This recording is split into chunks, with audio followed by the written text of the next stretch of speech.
শুভ সন্ধ্যা সবাইকে। আমার নাম আদিত্য, আর আমি চেন্নাইয়ে ইঞ্জিনিয়ারিংয়ে শেষ বর্ষের ছাত্র। আর যদিও বা আমি হিন্দু, ইসলাম সম্পর্কে প্রশ্ন করছি আর জিজ্ঞাসা করছি কারণ জাকির নায়েক হচ্ছেন সবচেয়ে উপযুক্ত। যেমন আপনি লেকচারে অনেকবার বলেছেন যে পবিত্র কোরআন লেখা হয়েছে 1400 বছর আগে, আর মনে করা হয় সবচেয়ে সেরা এবং আল্লাহর দেয়া সর্বশেষ ওহী। তাই আমার দুটি প্রশ্ন।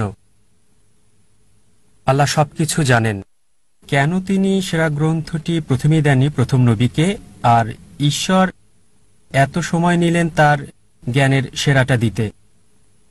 আমার দ্বিতীয় প্রশ্ন এটার সাথে সম্পর্কিত, যদিও পবিত্র কোরআন লেখা হয়েছে 1400 বছর আগে আর মানুষ পৃথিবীতে বসবাস করছে হাজার হাজার বছর আগে, তাই কেন অতি দয়ালু আল্লাহ তাদের সেরা জ্ঞানটা দেন না যা আমাদের দিয়েছেন 1400 বছর আগে? ধন্যবাদ সবাইকে। ভাই, আপনি প্রশ্ন করলেন খুবই প্রাসঙ্গিক প্রশ্ন, দুটো প্রশ্ন, একটা হচ্ছে আরেকটার উত্তর। আপনি বললেন যে কেন আল্লাহ সুবহানাহু ওয়া তাআলা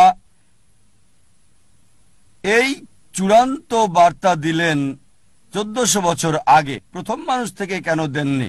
আর দ্বিতীয় অংশ একই প্রশ্নের উত্তর, যে 1400 বছর আগে যে লোকজন ছিল তাদের ব্যাপারে কি হবে? তারা কোরআন থেকে বঞ্চিত। আল্লাহ যদি অতি দয়ালু, অতি মহান, অতি ক্ষমাশীল হন, তাহলে 1400 বছর আগের লোকজন কি বঞ্চিত হয়নি? খুবই ভালো প্রশ্ন করেছেন। আপনার প্রশ্নের উত্তরে বলছি, আমার ছেলে আমাকে বলল, আব্বা, বাবা, তুমি চাও আমি ডাক্তার হই, তাহলে কেন নার্সারিতে প্রথম শ্রেণীতে, দ্বিতীয় শ্রেণী, তারপরে স্কুল কলেজে ভর্তি করালে আমাকে বলো তো? সরাসরি মেডিকেল কলেজে ভর্তি করালে না কেন? যদি আমার ছেলেকে ডাক্তার বানাতে চাই, আমি সরাসরি তাকে মেডিকেল কলেজে ভর্তি করাতে হবে না। প্রথমে তার জন্য ক্ষেত্র তৈরি করতে হবে। প্রথমে সে প্রি প্রাইমারি স্কুলে যাবে, তারপর স্কুলে যাবে স্ট্যান্ডার্ড 1, এভাবে স্কুল পাস করবে, তারপর হাই স্কুলে যাবে, তারপর কলেজ যখন যোগ্যতা অর্জন করবে তখন মেডিকেল কলেজে যাবে সে। একইভাবে সর্বশক্তিমান আল্লাহ, যিনি অদৃশ্য জ্ঞানের মালিক, যার সকল কিছুর জ্ঞান আছে, মানব জাতির ব্যাপারে যিনি জানেন, তাই এটা বলা হয়েছে পবিত্র কোরআনে সূরা রাদ অধ্যায় নম্বর 13 আয়াত নম্বর 38। আল্লাহ বলেন, লিকুল্লি আজলিন কিতাব, কিতাব দেওয়া হয়েছে প্রত্যেক যুগে, প্রত্যেক সময়ে।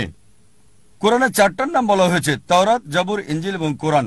অনেক কিতাব নাজিল করা হয়েছে।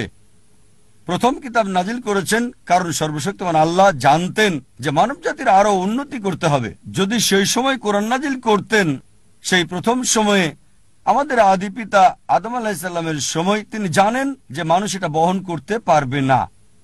এ কারণে যে কিতাব কোরআনের আগে এসেছে, মানে ইনজিল, এখন হলো বাইবেল, যদিও আমরা বাইবেলকে ইনজিল বলে মনে করি না, তবে বাইবেলের কিছু অংশ হয়তো ঈশ্বরের বাণী।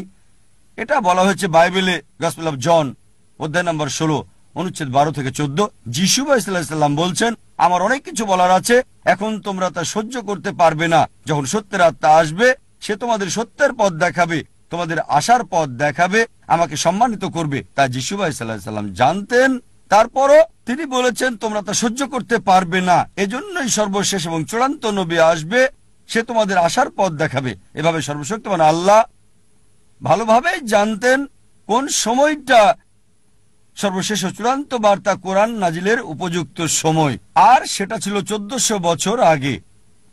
এবার আপনার দ্বিতীয় প্রশ্নে আসি, কোরআনের আগের লোকজনের কি হবে? তাদের ব্যাপারে বলি, আমার ছেলে যদি ক্লাস 1-এ পড়ে, তাকে মেডিকেল কলেজের প্রশ্নপত্র দেওয়া হবে না, ক্লাস 1-এর প্রশ্নই তাকে দেওয়া হবে।